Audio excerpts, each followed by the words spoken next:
America has fought many battles over the centuries.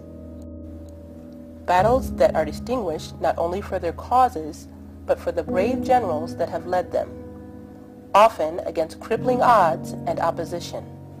Whether the cause was for liberty, equality, or national security, great leaders have emerged to spearhead the victories which shaped our nation. For almost 50 years, the United States has fought a different kind of war, a battle whose youngest casualties are marked by perhaps the greatest injury of all, a societal dismissal born of poverty and prejudice, and an exclusion from the future promised to those of privilege. But great injustice breeds great leaders.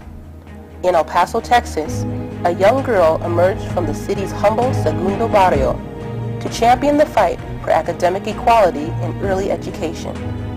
Her name is Blanca Enriquez.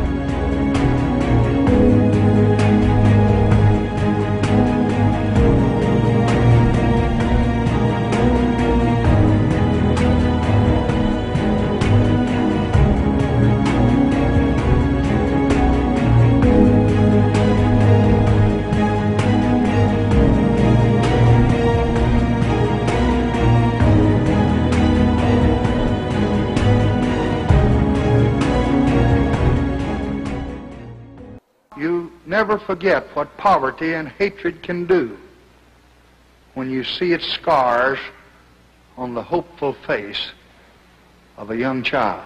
In 1964, President Lyndon B. Johnson announced a war on poverty in his State of the Union address. Project Head Start was established the following year by the Office of Economic Opportunity to assist impoverished and disadvantaged children in achieving the same level of early education as their peers of a higher economic majority. In 1966, Project Bravo acquired the El Paso Head Start program, but conflicts in management and public scrutiny eventually threatened the future of the program, and in 1986, Project Bravo lost its grant for Head Start. It was then that the Education Service Center Region 19 and former director John Uxer set their sights on the struggling program. In the late 1980s, the El Paso Head Start program was a risky endeavor, which other organizations hesitated to embrace. But Uxer thought he had the perfect candidate on his staff who just might be up for the challenge, a young and enthusiastic bilingual education consultant named Blanca Enriquez. For Enriquez, the challenge was just one of many along the journey that would later make her El Pasoan of the Year and one of the most recognized Head Start directors in the nation.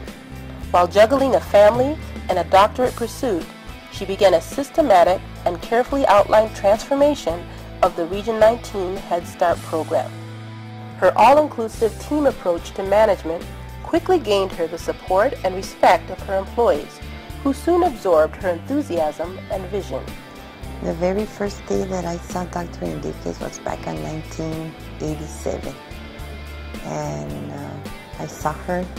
They introduced us to Dr. Enriquez, and when they introduced Dr. Enriquez to us, well, I said, that's a new Head Start director. How I see Dr. Enriquez is a very intelligent, smart lady.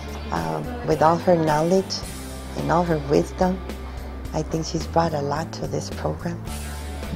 She knew what she wanted, and she looked for ways of getting what she wanted, and I think that's been the motivator for these years, all of the years that we've had the Head Start program, because she thinks to the future. She doesn't just think about what's happening now.